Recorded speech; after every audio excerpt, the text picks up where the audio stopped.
Amables oyentes de .4radio.com, sean ustedes bienvenidos una vez más a este espacio, a este encuentro sobre los 500 años de la Reforma Protestante, la Reforma Luterana.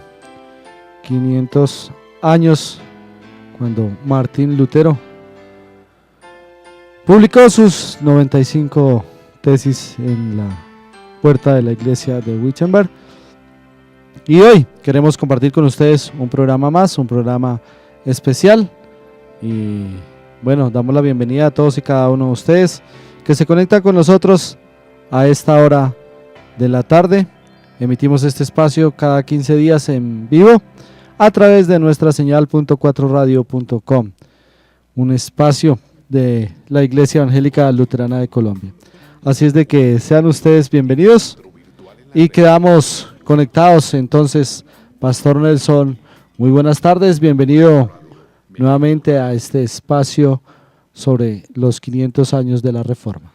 Estamos pues conectados entonces con este acontecimiento, la conmemoración de los 500 años, y este es un especial más, uno de estos programas que venimos realizando como Iglesia Evangélica Luterana de Colombia para dar a conocer aspectos relevantes de la historia, la tradición, el caminar durante estos 500 años e incluso los antecedentes de este acontecimiento de la Reforma o las reformas protestantes. Y justamente hemos estado hablando un poco del contexto histórico, hemos hablado pues por qué se van dando ciertos cambios a través de la historia de la Iglesia que conllevan o que disponen el ambiente para que en el siglo XVI se dé con gran fuerza este acontecimiento de la Reforma, pero también pues para que sea el campo propicio en que la Iglesia pues dé un vuelco y se manifieste un cambio que realmente era necesario ya en su tiempo. Hoy vamos a estar hablando un poco de los antecedentes de la Reforma, de los que llamamos nosotros los prerreformadores, un poco de cuál es el ambiente, el caldo de cultivo en el que Lutero también surge, aparece como personaje destacado y que le mueve, le motiva a escribir, a dar a conocer estas tesis, estas afirmaciones sobre temas que eran capitales, importantes para la fe, no solo en su tiempo, sino también el día de hoy. Y pues para este propósito hoy nos acompaña desde Medellín el reverendo John Hernández. Él es pastor de la Iglesia Luterana Emmaús, que está en esta ciudad, con un trabajo grande también por dar a conocer los principios, los valores del movimiento de la Reforma, por hacer iglesia también y principalmente dar a conocer el Evangelio en tierras antioqueñas. Pues bienvenido a este especial de la Reforma, Pastor John. Buenas tardes, no sé si me oyen, yo tengo alguna dificultad en escuchar, pero espero que me escuchen bien. Se escucha, sí señor, y lo están escuchando pues desde diferentes países a esta hora también, personas interesadas justamente en los temas que abordamos en estos especiales de la Reforma. No, es un privilegio poder estar acompañando, he seguido desde la distancia lo que se ha venido haciendo a través de .4 Radio y estoy muy contento de poder estar aquí esta tarde con ustedes. Pues qué alegría, y pues hoy vamos a estar entonces dialogando un poco sobre la historia, como decía yo hace un momento, el caldo de cultivo que permite que se dé el acontecimiento de la Reforma, pero también ese picante que se va poniendo a partir de algunos personajes de la historia eclesiástica a través de los siglos, especialmente en la Edad Media, de modo tal que lo que realiza Lutero pues viene a cerrar todo un ciclo, un proceso de iniciativas en torno a esos aspectos que necesitaban ser reformados en la Iglesia. Y pues queremos pues que iniciemos hablando entonces, Pastor John, de esos que llamamos nosotros los reformadores, esas iniciativas previas a las 95 tesis de Lutero y que ya venían dando puntadas, que quizá nos han dejado una base importante para entender todo ese sinsabor que traía la Iglesia sobre algunos temas como la gracia, la salvación, la pobreza, bueno, en fin, y que hacen o que vienen a gestar o a poner ladrillo la base para lo que vendría en el siglo XVI. Pues no sé, Pastor, tiene usted entonces la palabra en este espacio de especiales de la Reforma. Sí, yo en alguna época tuve la oportunidad de dar unas clases sobre historia de la Reforma y siempre tenía esa pregunta: cuándo comienza la reforma realmente. Porque insatisfacciones con los procesos de iglesia han habido muchísimo tiempo antes de Lutero. Y en ese proceso uno podría irse mucho atrás. La Edad Media no es tan homogénea como a veces solemos verla. A veces nosotros vemos la historia casi como una caricatura de la historia, y la historia es mucho más compleja. Ya en la Edad Media, en la mitad de la Edad Media, hay muchas inquietudes sobre el tema de la reforma. Los mismos movimientos monásticos van a surgir como un acto de protesta contra una iglesia que se acultura sin ser crítica, y por eso hay que tener, digamos, una visión abierta para poder leer todos esos momentos. Pero yo solía iniciar, porque uno podría ir mucho más atrás, pero yo solía iniciar las charlas sobre la historia de la Reforma hablando de dos personajes del siglo XI. Uno es Pedro Baldo, que normalmente es al que se acude en referencia, y el otro es Francisco de Asís, y ambos tienen unos elementos comunes que facilitan poder entender lo que va a ser el cristianismo medieval. Sí, justamente pues algunos enmarcan, incluso hablando de reformadores, hablan de Pedro Baldo como antecesor y motivador, no sé hasta qué punto sea cierto, también de la iniciativa de pobreza de Francisco de Asís. Y pues qué bueno que vengan a colación estos personajes en este contexto del siglo XIII, realmente el comienzo del siglo XIII, donde pues ya se habían dado una cantidad de movimientos en la iglesia que habían generado desazón. Hablamos un poco de las cruzadas, hablábamos pues de lo que había pasado en el siglo XI con el cisma de Oriente en el 1054. Había como un malestar ya que se iba incrementando constantemente, y surgen pues estos dos personajes. Pues chévere empezar hablando de Pedro Baldo entonces. Sí, es muy sorprendente cuando uno siempre ha conocido a Lutero y a la propuesta de Lutero, y cada vez que uno piensa en Lutero, piensa en qué fue lo que hizo Lutero. Puso la Biblia en las manos del pueblo, habló de la crítica a la estructura de la iglesia. Bueno, muchas de las cosas que uno va a encontrar en Lutero las encuentra bien temprano en un personaje como Pedro Baldo, que tiene por particularidad ser un laico, ¿cierto? No ser un religioso, ser un comerciante laico que tiene una crisis de fe y se aproxima en busca de consuelo, y su predicador en torno burlesco le dice a él, que es un comerciante rico, que para seguir a Cristo debe hacer lo que le lee la historia del joven rico. No se sabe a lo cierto si era para desmotivarlo o para motivarlo, pero la historia del joven rico tiene un final muy triste. Es una historia en el Nuevo Testamento de un hombre rico que se acerca a Jesús y le dice que qué debe hacer para ser salvo. Jesús le dice que cumpla los mandamientos, y le dice, no, yo los cumplo. Y le dice, bueno, entonces venda todo lo que tiene y sígame. En el Evangelio el hombre da la espalda y se va. No sabemos realmente cuál fue la intención del sacerdote que le dice esto a Pedro, pero Pedro Baldo decide colocar su riqueza en función del Evangelio, vende todo y sigue un camino diferente.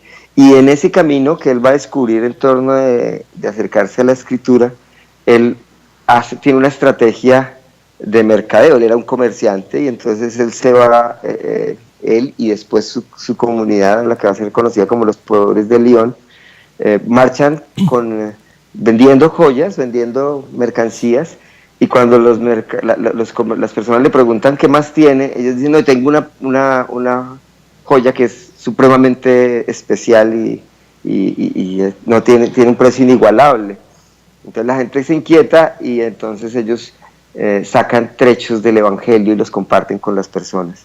Esto es una particularidad, porque la preocupación fundamental es colocar la Biblia en las manos de las personas. Y bueno, y dice un poco la historia de Baldo que algunos pues sacerdotes, incluso creo su obispo, se burlaba de él porque no tenía mayores conocimientos teológicos, ¿no? Parece que le cuestionaban sobre cosas muy elevadas y él no daba cuenta, y de hecho terminan en algún momento, cuando en Francia no le prestan atención, acude a Roma, pero terminan censurándolo, impidiéndole predicar, y obviamente pues él se devuelve a sus tierras y no deja de predicar, que ese es como el empecinamiento que le mueve a tener conciencia de que lo que estaba haciendo era más que necesario y lo hacía bien, y por eso pues es excluido, es considerado pues hereje, puesto como al margen, y se minimiza pues la labor de él y de sus seguidores en ese tiempo, ¿no? Hay que decir que gracias a eso, de alguna forma, el movimiento valdense va a sobrevivir, porque él termina bajándose del perfil muchísimo, porque no se considera peligroso, porque finalmente es un hombre no letrado. De hecho, él no tiene los conocimientos de Biblia suficientes para hacer una traducción de la Biblia. Él le paga a 2 eclesiásticos para que le traduzcan el Nuevo Testamento, que lo traducen del latín además. Y él se va a predicar, y ese es su movimiento. Cuando la reforma viene, finalmente, bueno, ellos van a tener que huir y terminan en las montañas, y con la llegada del protestantismo del siglo XVI, es decir, desde 1100 y pico, siglo XII, hasta el siglo XVI, sobreviven 4 siglos, siendo un movimiento de resistencia a un modelo eclesial imperial. Cuando se da eso, ellos después asumen posturas del protestantismo calvinista, y hoy en día existe iglesia valdense. Es más, en América Latina tenemos comunidades valdenses, en el sur de América Latina, en Argentina particularmente, de migrantes que vinieron en el siglo pasado y trajeron su fe, que venía desde Italia. Claro, en Uruguay hay presencia también, y por lo demás creo solamente en Francia, Italia, no sé en Suiza, pero digamos que es una presencia aparentemente no muy significativa, pero de hecho sí lo es por todos estos siglos de historia, ¿no? Pues algunos dicen que en el siglo XVI, ya con el movimiento de la Reforma, pues son casi que buscados y llamados a formar parte del protestantismo los valdenses que se encontraban pues todavía en Europa, y desde ahí se les ve como protestantes. Siempre estuvieron como al margen, ¿no? Muy escondidos en los Alpes, en los valles, continuando su labor, pero en el siglo XVI vuelven a cobrar realmente importancia. Sí. Aló, sí, una cosa significativamente importante es que adelantan la discusión del sacerdocio universal de todos los creyentes. Es decir, no es un asunto del clero, es un asunto del cristiano comprometido, el que lleva adelante el mensaje del Evangelio, y adelantan el tema de la Biblia en las manos del pueblo y en el idioma del pueblo. Claro, es curioso, generalmente cuando hablamos de la historia de la Reforma, pues nos centramos mucho en el siglo XVI y lo que ha acontecido después, pero encuentro uno de estos retazos de historia que nos hablan pues de que hay unos antecedentes, ya hay como unas motivaciones previas para que se dé esto que sucede en el siglo XVI, pero que venía dándose históricamente en diferentes regiones y gracias a personajes como Baldo. Pero más atrás, después de que es excluido Nestorio, por ejemplo, en los primeros siglos de historia, se dice que muchos cristianos migraron, considerados herejes, ¿no?, por la iglesia oficial, migraron hacia Asia, y allá incluso llegaron a territorios donde evangelizaron y terminaron traduciendo ya en esa época, o sea, recién comenzando la Edad Media, en esa época tradujeron ya la Biblia, o por lo menos partes de la Biblia, para ponerla en el lenguaje, algunos dicen en sirio, en lenguajes de pueblos de Asia. Entonces, fíjese lo importante que es el aporte, que nosotros a veces pasamos de largo, olvidamos o dejamos sencillamente archivado como dato histórico, pero estos pequeños aportes realmente son los que vienen ahí formando poco a poco pues todo ese ambiente propicio en el que Lutero y otros reformadores pues hacen aparición en la historia de la Iglesia. Sí, de hecho la Biblia en el lenguaje del pueblo estuvo todo el tiempo hasta que llegó el Imperio Romano. Ahí es cuando el latín se va a imponer como lengua oficial del cristianismo, pero antes de eso, incluso como tú lo dices, los herejes también se preocupaban porque la Biblia estuviera en el lenguaje del pueblo. y no siempre la mayoría del cristianismo fue el ortodoxo que va a vencer en los concilios. Entonces eso también es parte del aprender a ver la historia con un poquito más de humildad, pienso yo. Hay otros temas que se atribuyen a la reforma de Pedro Baldo, al movimiento de Pedro Baldo, pero que, como digo, cuando nos llega el conocimiento más exacto del movimiento valdense, ya está también conectado con ideas de la reforma. Pero se dice, por ejemplo, que también rechazaban la veneración de imágenes, tenían dificultades con la idea de la transubstanciación y el purgatorio. Obviamente, si teníamos dificultades con el tema de las imágenes, la veneración a María había disminuido, y oraciones a santos y otras cosas. Tenían dificultades con la idea de indulgencias y de los muertos, pero no eran los asuntos centrales, ¿cierto?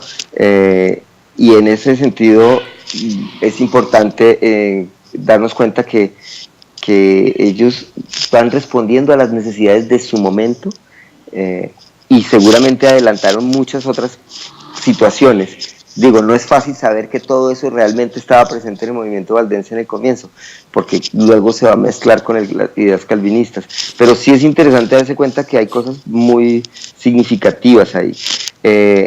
Una de las cosas que, por ejemplo, también uno percibe es que no tienen dificultades con el tema del bautismo de los niños, no están las preocupaciones racionalistas del siglo XVI, hay otras preocupaciones que tienen que ver con la existencia y con la experiencia de la fe, que son propias de la Edad Media.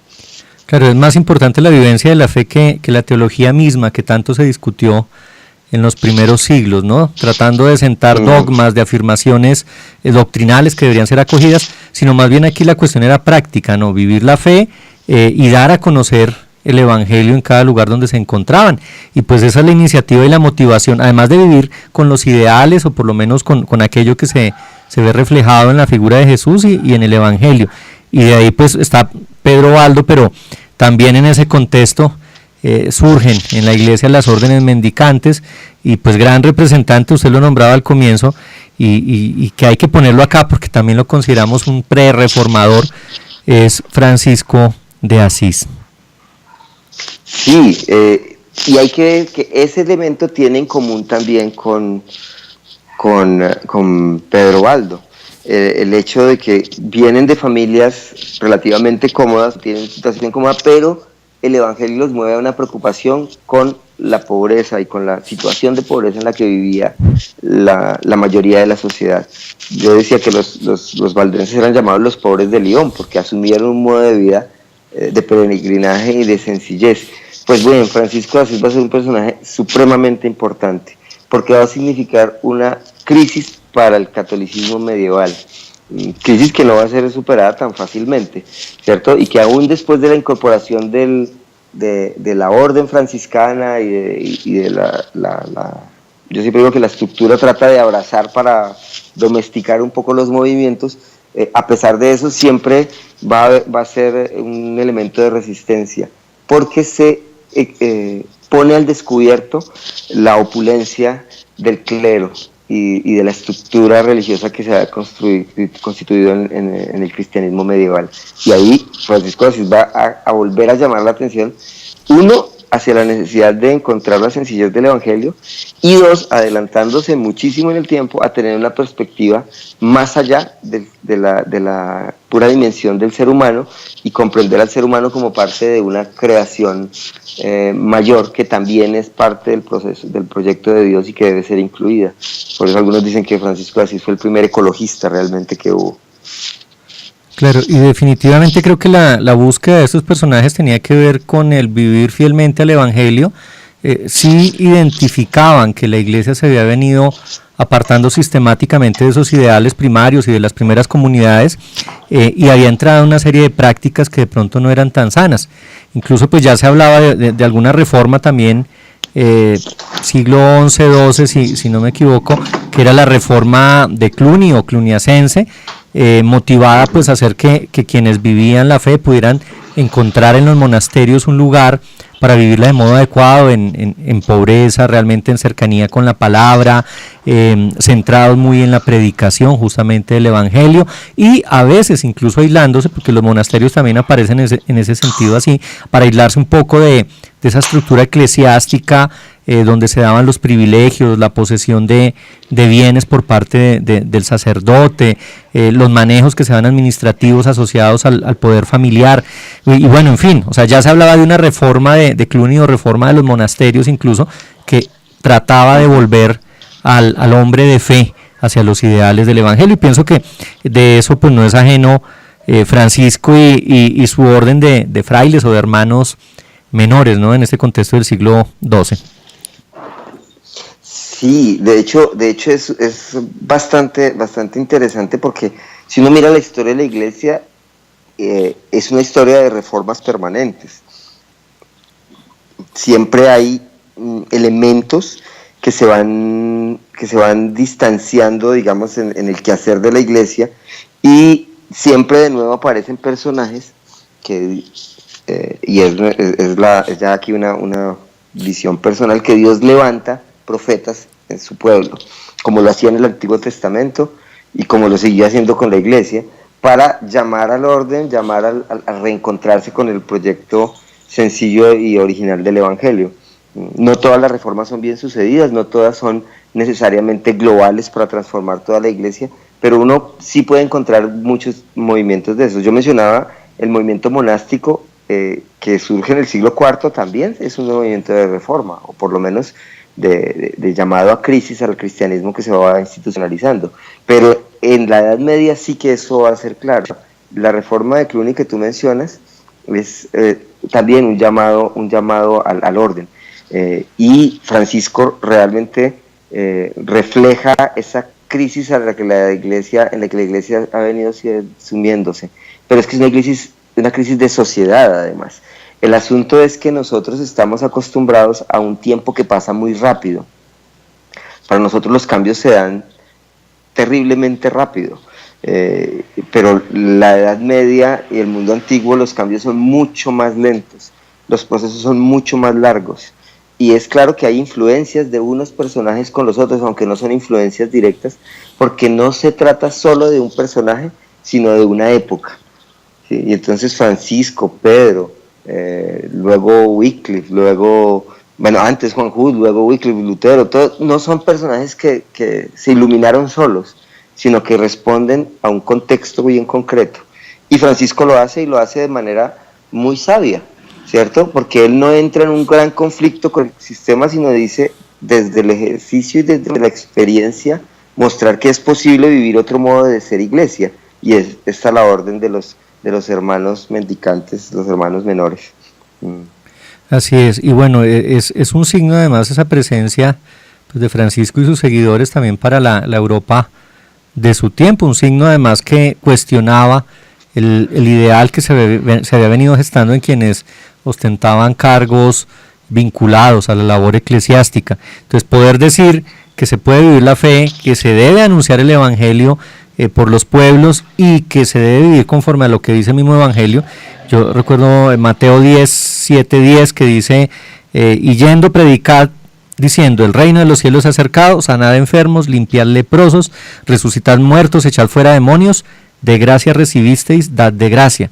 No os proveáis de oro, ni plata, ni cobre en vuestros cintos, ni de alforja para el camino, ni de 2 túnicas, ni de calzado, ni de bordón, porque el obrero es digno de su alimento. O sea, decir que el Evangelio tiene vigencia y llevarlo pues a esta vivencia extrema, definitivamente es poner el dedo en la llaga de una iglesia que venía pensando más en ganar territorios, en obtener prebendas y beneficios de los fieles, y enriquecerse, ¿no? Porque ser clérigo en estos tiempos pues implicaba un estatus, y las familias que detentaban el poder de su tiempo, pues tenían en su mayoría entre los familiares clérigos que eran propietarios de tierras, señores, no sé si sea anacrónico decirlo, pero ya como señores feudales, ¿no?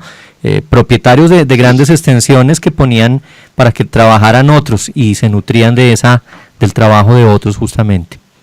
Claro, el modelo feudal medieval que se va a establecer fuertemente de una aristocracia poseedora de tierras y de una cantidad de pobres que son los que trabajan la tierra pero no la poseen, y están excluidos del sistema. Y bueno, y en ese sentido entonces, ¿por qué decimos que Francisco es reformador o pre-reformador?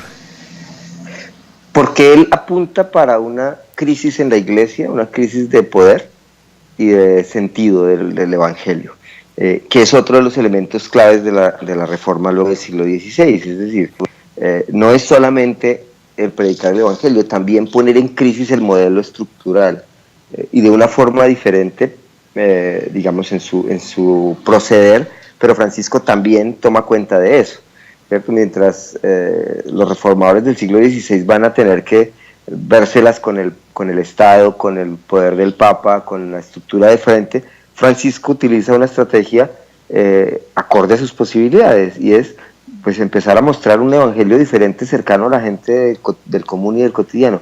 Por eso se volvió tan peligrosa el movimiento franciscano, y va a haber después los años siguientes, los siglos siguientes después de Francisco, siempre van a haber movimientos inspirados en Francisco, algunos haciendo alusión directamente a él, que van a contestar frontalmente el poder de la iglesia.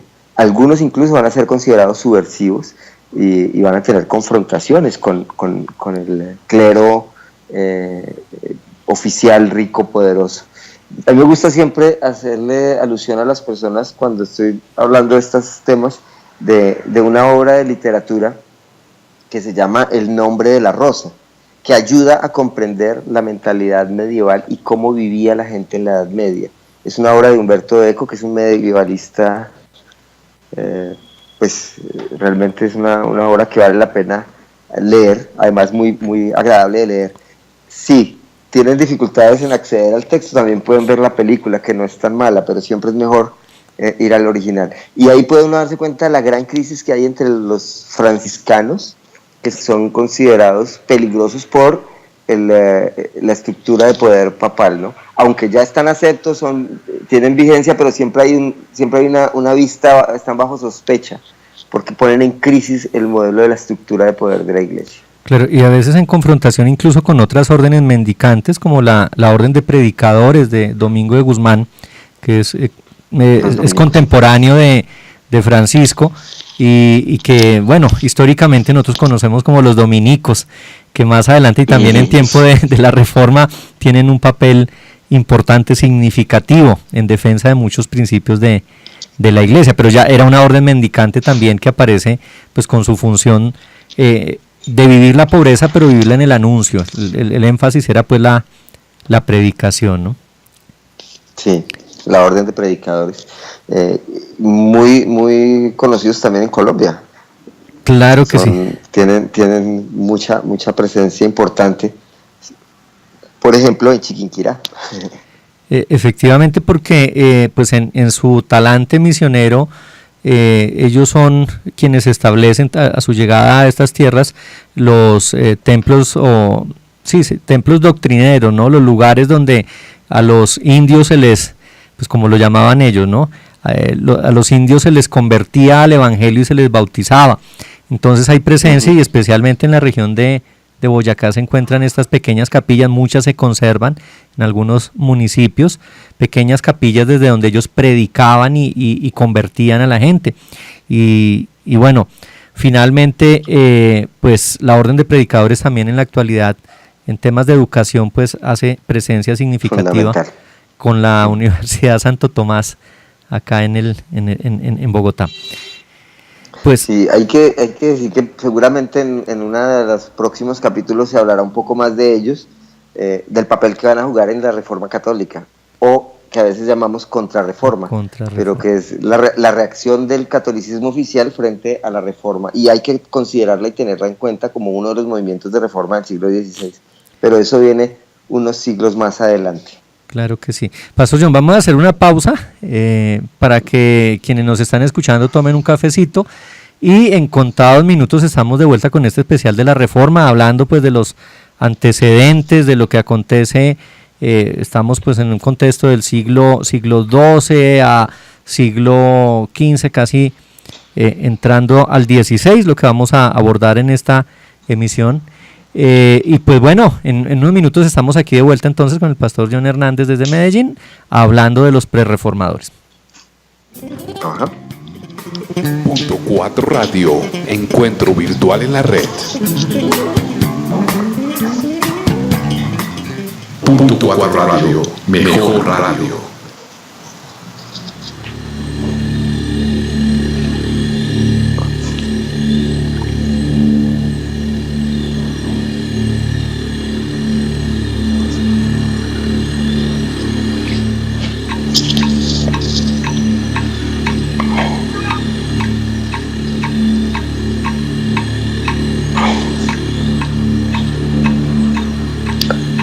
Aló. ¿Me oyen ahí o no me oyen?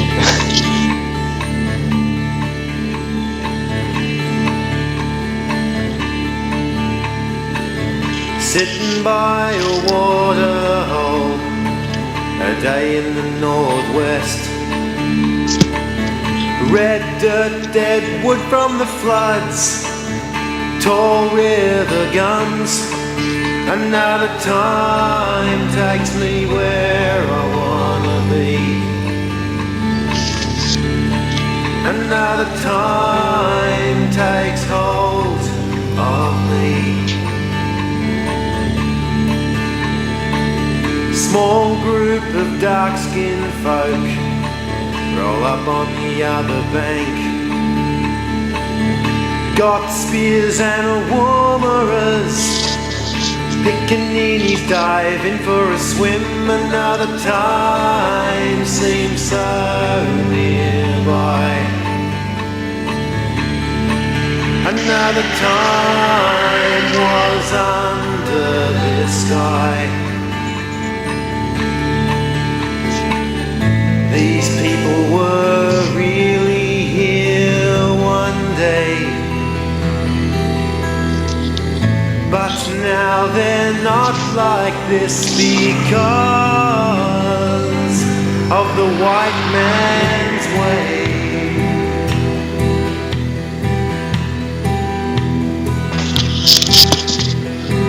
The humpy's built and the yams are dug and the fires are lit.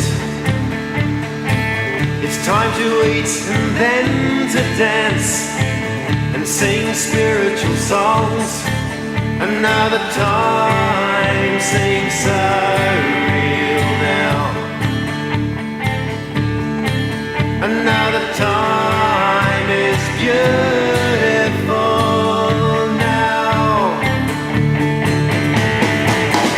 And white men come and destroy all of it. They take the men and women in chains and they steal all the kids. As I come back, I feel empty inside. What can I do to deal with what others have wanted to hide?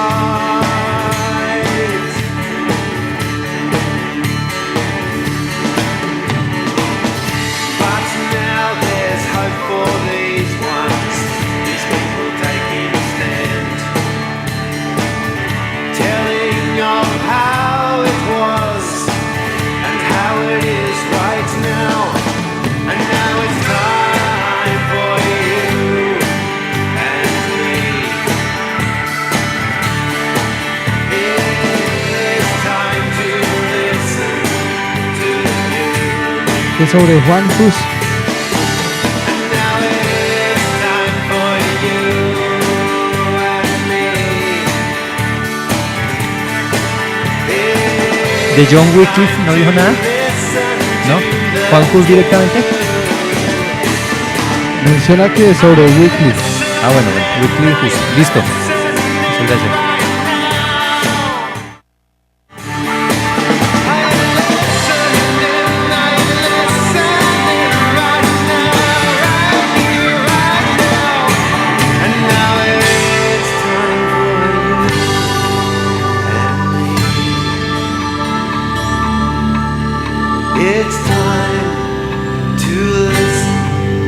Punto 4 Radio Online. Para todos los que nos están escuchando a esta hora en este Punto 4 Radio Online, que Dios les llene de paz, de alegría, de gozo, que les dé fuerza para seguir adelante y que los anime a ser cada día mejores seres humanos. Punto 4 Radio.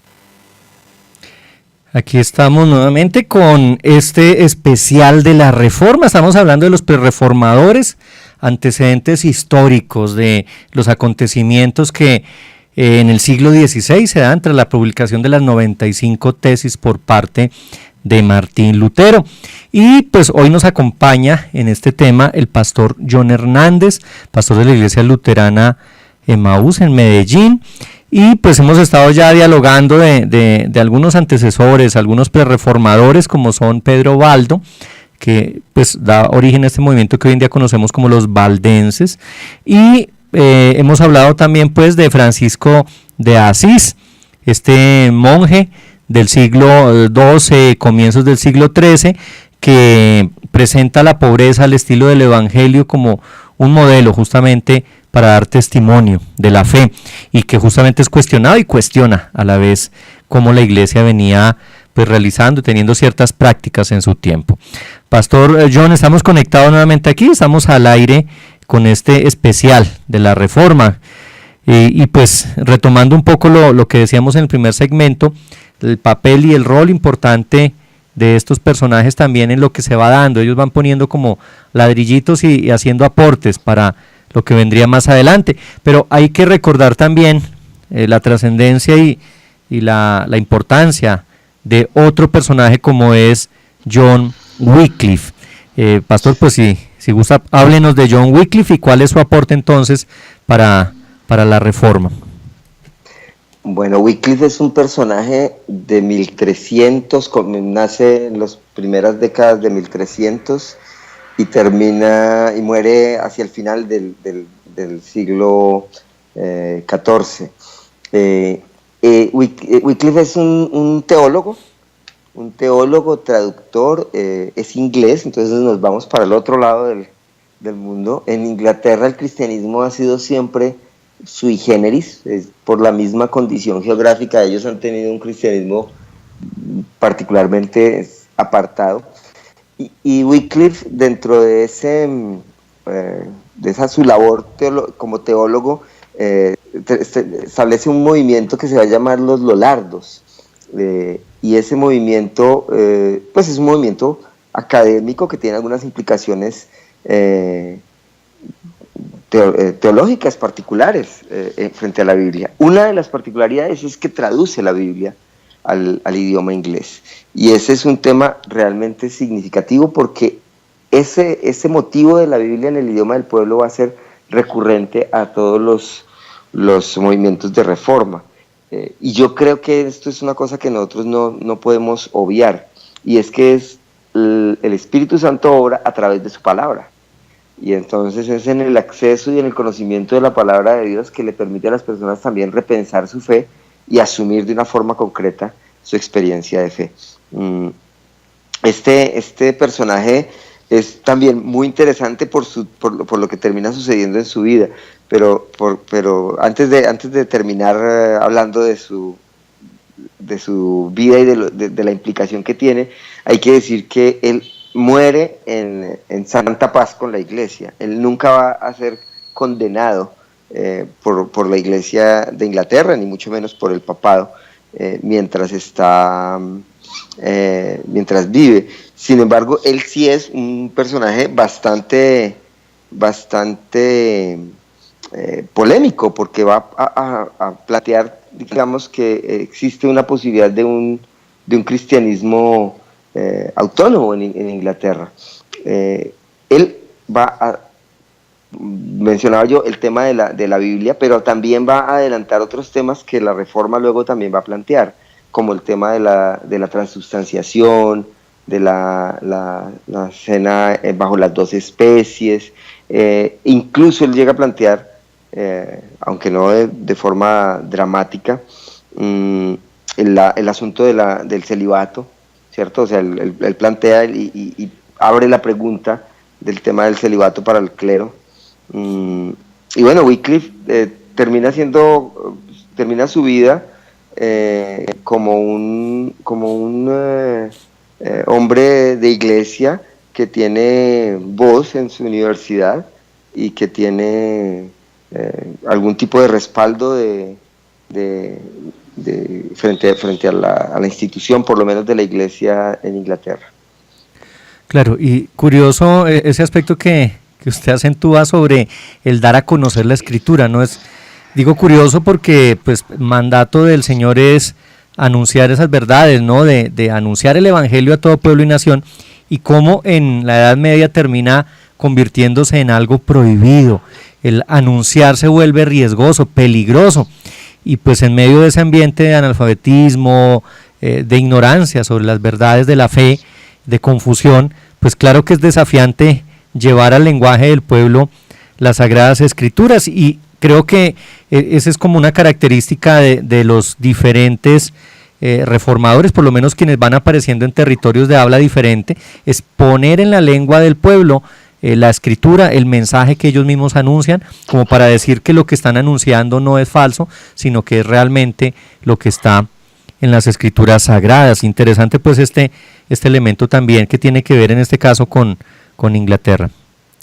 Sí, hay otro dato importante de su contexto, es que el Vaticano, o sea, Roma está dividida y hay un cisma papal, y eso es un asunto que se va a alargar en el tiempo y que se va a resolver solamente en el Concilio de Constanza, pero que van a haber varios papas en algún momento, y Urbano VI hace una bula y autoriza una cruzada contra Clemente VII, y entonces es una guerra entre facciones del cristianismo, ¿cierto? Eso suele esconderse a veces de la historia oficial del papado, pero es parte de lo que sucedió. Es decir, habían diferentes personajes que reclamaban la legitimidad del trono de San Pedro, como lo solían llamar.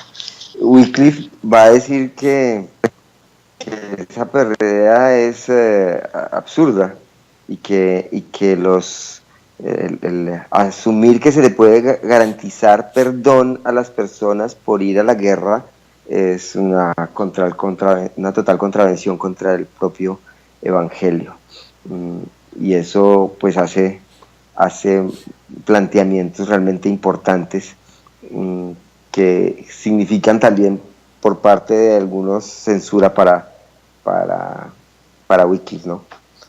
Claro, además por lo que usted decía hace un momento, el hecho de habitar en esta gran isla que es Inglaterra, ¿no? Donde siempre hubo una iglesia esa iglesia insular más bien independiente en cierta medida, si bien con los mismos principios y reconociendo pues subordinación ante el Papa, pero también muy autónoma, muy nacional, ya desde tiempos de Anselmo y demás, y que justamente eso también viene a determinar o a influir en el hecho de que cuando se da con Enrique VIII esa separación ya radical del papado, pues finalmente esa separación en la práctica se había mantenido durante siglos, no era novedad, y pues en ese contexto también puede parecer para Wycliffe pues absurdo que se den esos debates con relación a la cabeza del Papa. Sí, y de todas formas es interesante que Wycliffe es un hombre de academia, entonces él se da la posibilidad de pensar, de decir, él es un hombre, un teólogo, ¿cierto? Pero él va a estar a la cabeza de un movimiento también de predicadores, a los cuales también se les va a llamar los pobres predicadores, y vuelve a aparecer otro elemento clave ahí en todos los temas, ¿no? El de la pobreza. Y estos predicadores van a ser acusados de sembrar desorden social, y eso es pues algo significativo, aunque nunca se vinculó realmente de forma oficial a estos predicadores con algunas sublevaciones de campesinos. Sí es muy probable que esas ideas influyeran en la gente que les escuchaba y entendieran que debía haber un principio de igualdad entre el cristianismo, que no se puede hablar de un cuerpo de Cristo, de hermanos y hermanas unidos a Cristo, donde hay desigualdades sociales tan grandes entre el mismo cuerpo.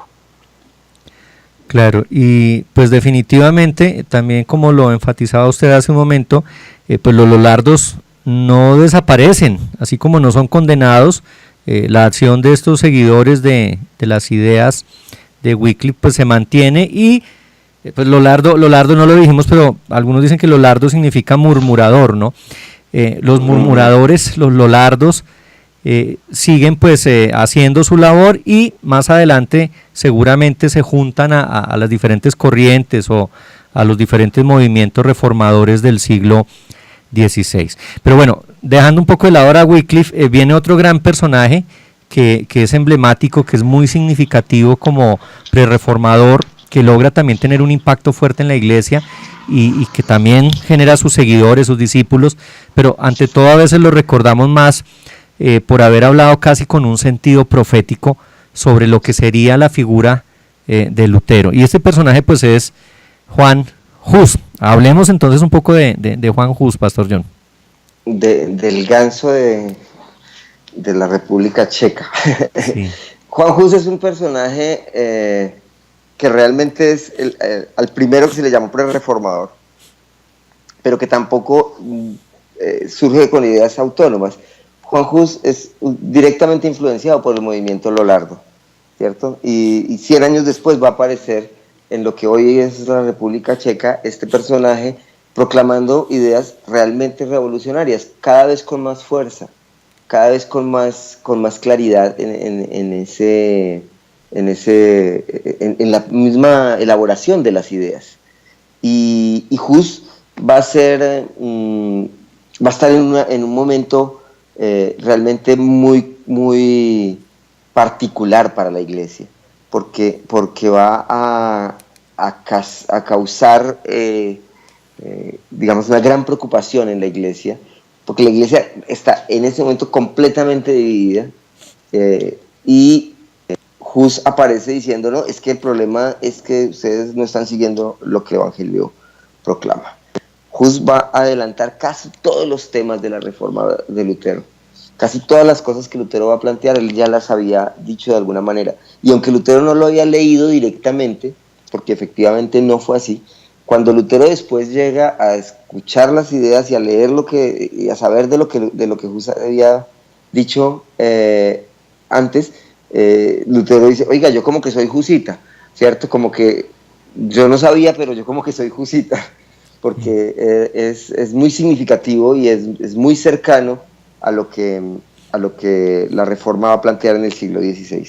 Cosas como el tema del sacramento, de la visión de cuáles son los sacramentos, de por qué son sacramentos, de las dos especies en el sacramento, temas como la predicación de la palabra en el idioma vernáculo, de la misa en el idioma del pueblo, el asunto del celibato,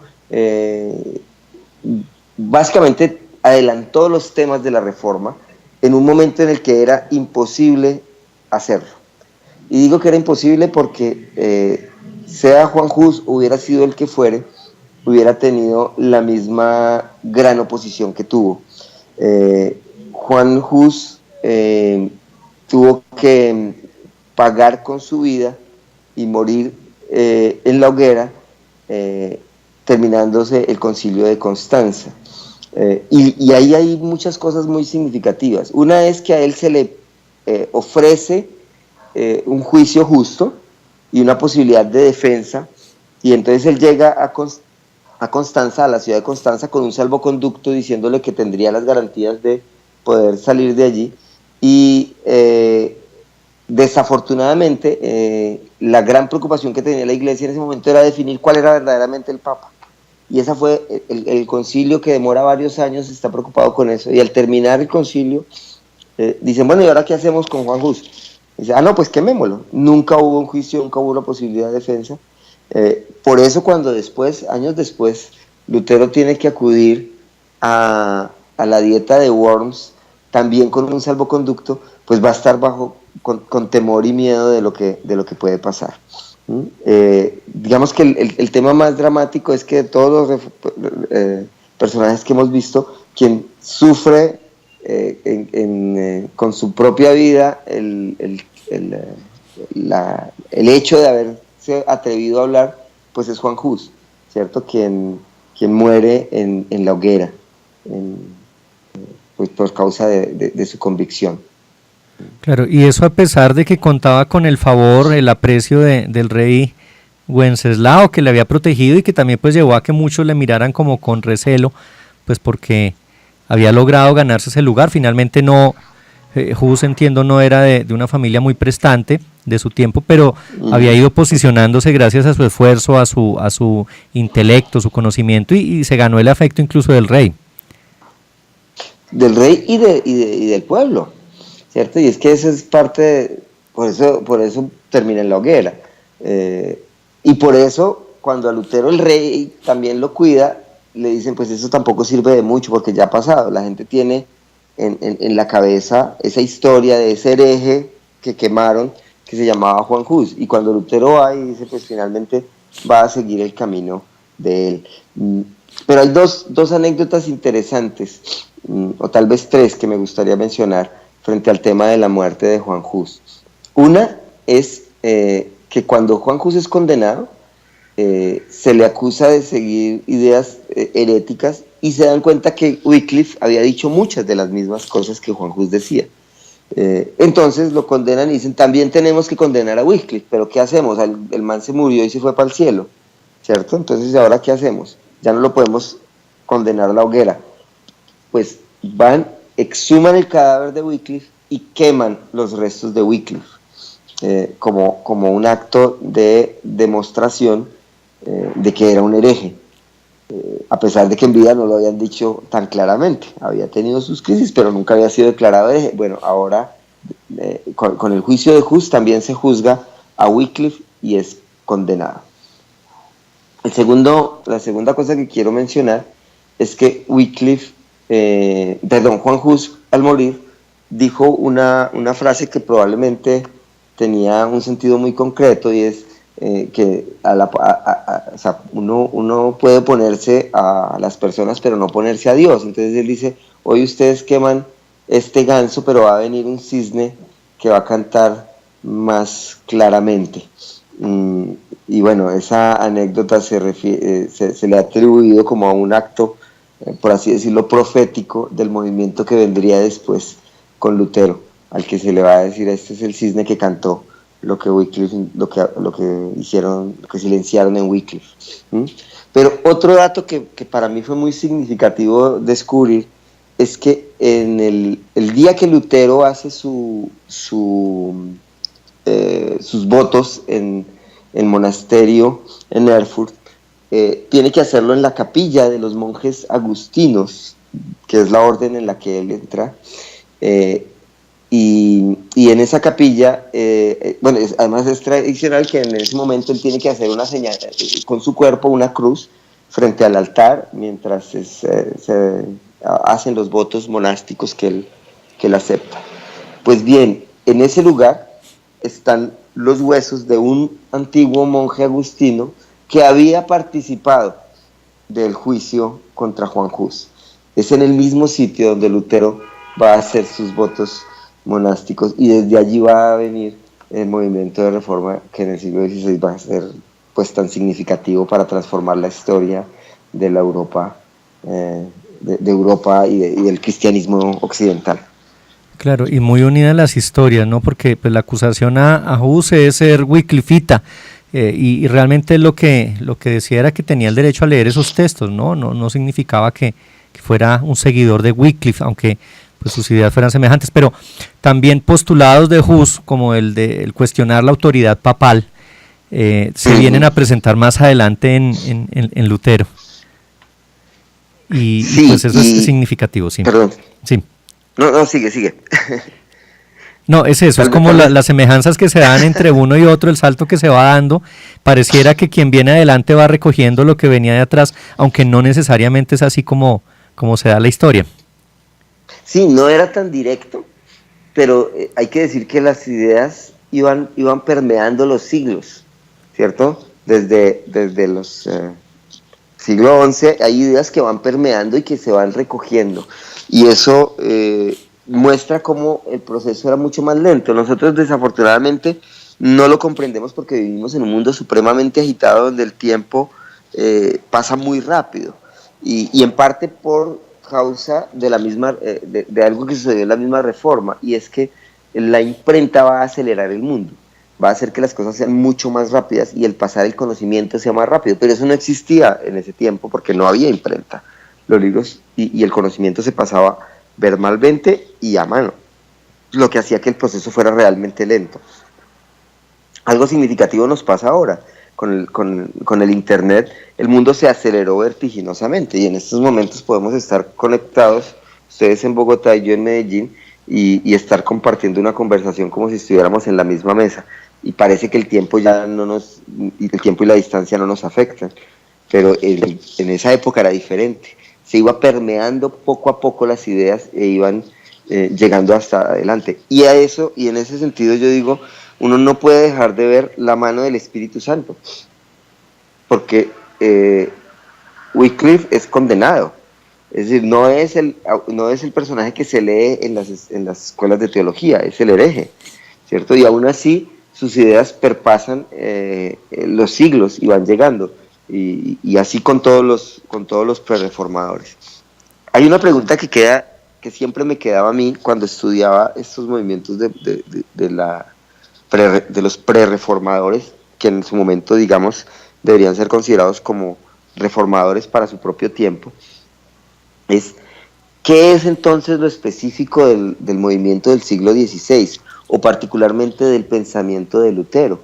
Es decir, ya se ha cuestionado el tema de las indulgencias, ya se ha cuestionado el tema del ministerio, ya se ha cuestionado el tema de la distinción entre clero y laicado, el tema del sacerdocio, ya se ha cuestionado el tema de la palabra, ya se ha cuestionado el tema de la liturgia y del culto y del idioma. ¿Qué es lo que hace particularmente significativa la reforma de Lutero? ¿Por qué los otros son pre-reformadores y Lutero sí es reformador? ¿Has pensado en eso? Pues interesante, y yo pienso que justamente en estos especiales iremos encontrando pistas para poder resolver esta pregunta. Por eso es importante pues volver pasos atrás sobre la historia, por eso es importante recoger el sentir de la iglesia a través de los tiempos, porque realmente es la obra del Espíritu Santo que va moviendo en estos personajes que antes se les consideraba herejes y se les excluía, y hoy en día vemos que su aporte es significativo, que lo que llamábamos o lo que se llamó en su tiempo herejía quizá fue justamente una inspiración divina para hacer la iglesia diferente, para renovarla. Y pues en eso vamos caminando. No sé si usted tiene respuesta a esa pregunta en este momento. Pues yo no puedo decir que es una respuesta absoluta, pero es una idea que a mí me parece que es bastante sensata, es que lo que está en particular en Lutero y que no encuentra uno en los reformadores anteriores es la idea de la justificación por gracia y fe. Ese es el rescate particular que hace Lutero de la tradición paulina y de Jesús mismo, es el rescatar la idea de la gratuidad de la salvación. Es tan particular que algunos otros reformadores del siglo XVI tampoco la tienen clara. Digamos que esa idea no está presente en todos los reformadores del siglo XVI. Y aunque algunos dicen tenerla, también es confusa, ¿cierto? Porque en algunos la idea de que hay que pagarle a Dios o de que hay que hacer algún tipo de mérito para ganárselo siempre ha estado muy vinculada con el cristianismo en general. Por eso creo que es tal vez por aquello que llamamos a Lutero como el padre de la Reforma, porque el tema particularmente central de la Reforma es la idea de la gratuidad de la salvación. Así es, Pastor John, y pues con ese abrebocas vamos cerrando esta emisión de especiales de la Reforma de la Iglesia Evangélica Luterana de Colombia. Pues ese es el tema grueso que comenzamos a abordar en las próximas emisiones, y por eso les invitamos a mantenerse siempre en sintonía con la programación de .4radio.com, a escuchar la retransmisión de este espacio el día lunes en la tarde y el próximo jueves también a las 2 de la tarde, y en 15 días un especial más sobre los 500 años de la Reforma o de las reformas protestantes. Pastor John, muchísimas gracias por haber estado hoy con nosotros. En el camino pues nos volvemos a encontrar y seguimos hablando de estos temas que son trascendentales para la historia, no solo de la Iglesia luterana, sino de todo Occidente, del cristianismo, la cristiandad en general. No, gracias a ustedes, gracias por la invitación, gracias por poder estar aquí. ¿Y me permite hacer una cuñita? Claro que sí.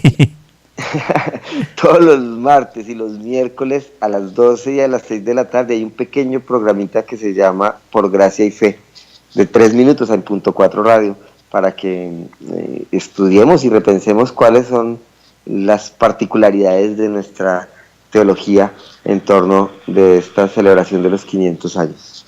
Pues muchas gracias, Pastor Johnny, y a quienes nos han seguido, quienes están atentos de nuestra programación, a quienes han venido escuchando estos especiales, les contamos que ya el programa 1 y el programa 2 de especiales de la Reforma están en nuestro canal de YouTube en punto 4 RTV Online, ahí los pueden ver, hay retransmisiones también en nuestra parrilla para que estén conectados pues con esta programación en este año especial de la conmemoración de los 500 años del inicio de la Reforma Protestante. Pues una feliz tarde y hasta la próxima emisión de estos especiales de la Reforma de la Iglesia Evangélica Luterana de Colombia.